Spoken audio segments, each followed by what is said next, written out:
My name is Saradhi Saripalli. This is my second year teaching. I teach in Shelbyville, Kentucky at Shelby West Middle School.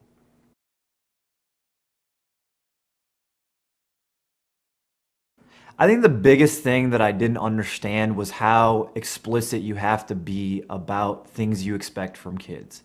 I mean, I think I just kind of stated it last year, and just told them and expected them to know. But this year, the difference is we literally walked through how do I come in the classroom? How do I sit down? I mean, and I taught it like content almost. It was literally like teaching them how to do a math problem. You have to be deliberate and explicit about it because if you're not, you can't expect them to do that. So the first 2 days, I mean, I had them practice walking in the room, and if they did it wrong, we walked back out and we practiced walking back in the room. Then we practiced sitting down. If they did it wrong, we all stood back up, went to the back of the room and did it again. Then we, practiced asking questions, yeah, practice going to how do I go to the bathroom, all those things. And I think last year I kind of just expected them to know that. And this year I was definitely more explicit about it and making sure that they knew, they saw it, we modeled it, like just every possible way to get it to them. Because the thing is, a lot about some of your kids is like, you can't expect, because in their home lives, they don't have this structure, they don't have this system set up. So if you're just expecting them to know it, they won't. So if you practice it and make sure that they know what to expect, I mean, it's just a lot easier. It's a lot easier on them and a lot easier on you.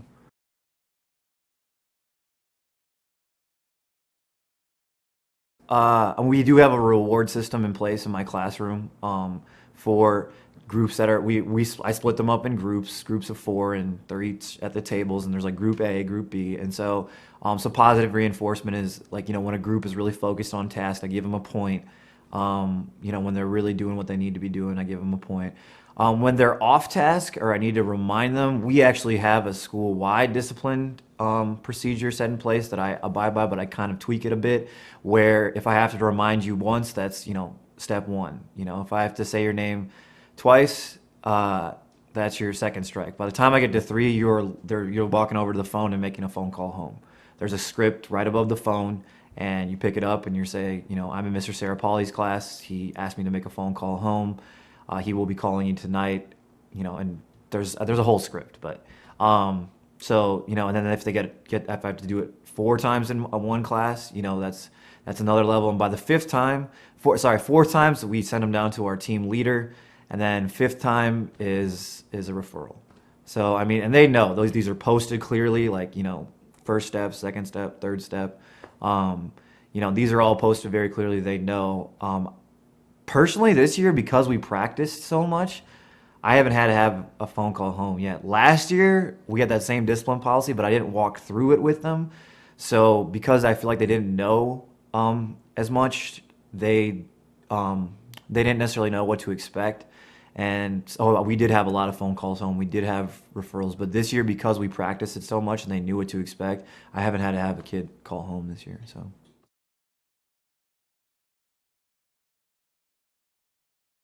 I think that's one of the trickiest things, especially as a first year, and a budding second year, I guess, to do, is because it parents the parents that you usually are going to have to call, you're probably not the first person that's ever called them. They've probably continually got these calls, and you're just kind of preaching to the choir almost at this point. And you the best thing to do kind of starting out, if you think you're going to have issues with one of these kids, the best thing to kind of do is almost preemptively just call their parents and just introduce yourself, let them know who you are, and so start out on like a positive note before you even get to that, so that they know, look, this guy's really invested in my kid. He's interested in, so they know that you're not just picking on their kid, that you are trying to do something positive, and their kid just isn't delivering. So when you do make that call, it's always good to always, even if you haven't had time to make that call before, even when you make that first call, start out on a positive note. Just say, this normally doesn't happen. He's really a great kid.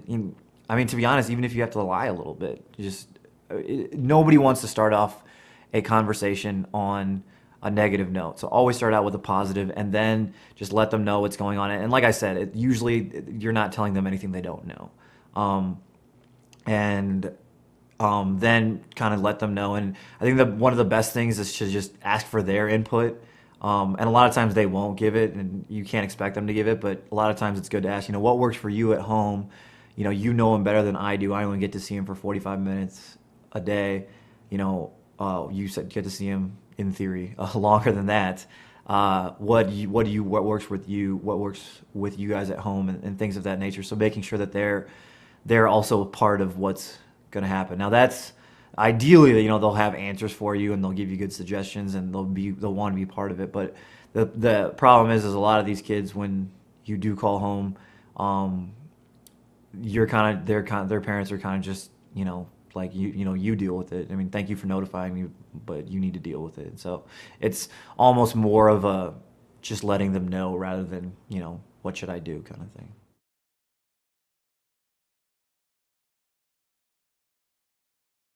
Like I mentioned before, the reward system, and it's not easy to keep up with. Because what we have is so like I said, each of the classes they're in teams of 4, and on the board or on one of the bulletin boards, there's a point sheet, and if I offer a challenge or they solve a really difficult problem or they're really focused when other people aren't, they get a point. And coincidentally, this coming week, we're actually doing our reward, where the team with the most points in each class will.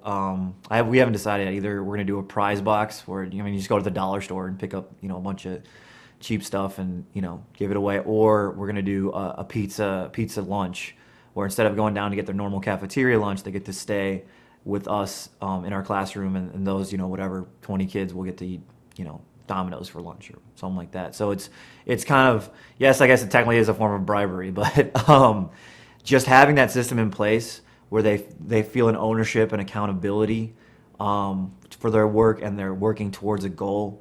It's almost like they're earning something, and ideally you'd want to have it so that the students are just working because they want to learn and they want to work. But I think all of us, we get paid for our work, and you'd want the students to be able to feel like their work is going towards something, so they're learning something at the same time. It also, certain kids, it builds self-esteem, and ownership of their work. And so that's definitely been a huge leap, because and it's not easy to keep track of these points and, put them up on the board. But that work that you put in, that saves you so much headache in the long run, because you're not the policeman anymore. There are people in their group are getting on them because they're like, hey man, I want to earn this point so I can, we can get this reward. You're not doing what you need to do, and like, unless you're doing what you need to do, we can't get this reward. We got to get it as a team. So I think that was just a quantum leap in first year, second year stuff, that I never thought that would really be that big of a deal. But when you're dealing with middle school kids, a lot of times you'll think some of the stuff you do is childish. It's not. Because a lot of these kids, they don't get praise, they don't get rewards in their outside stuff and their normal lives. So if you can do that for them, they'll work for you to no end. So I think that was a huge thing.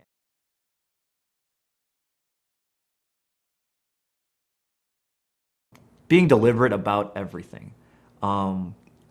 Literally having, like, even when your worksheets, like if you want them to do something, literally writing out like a box. Like, for instance, last year I just had them write we have these things called bell ringers. When they come in, there's a problem on the board.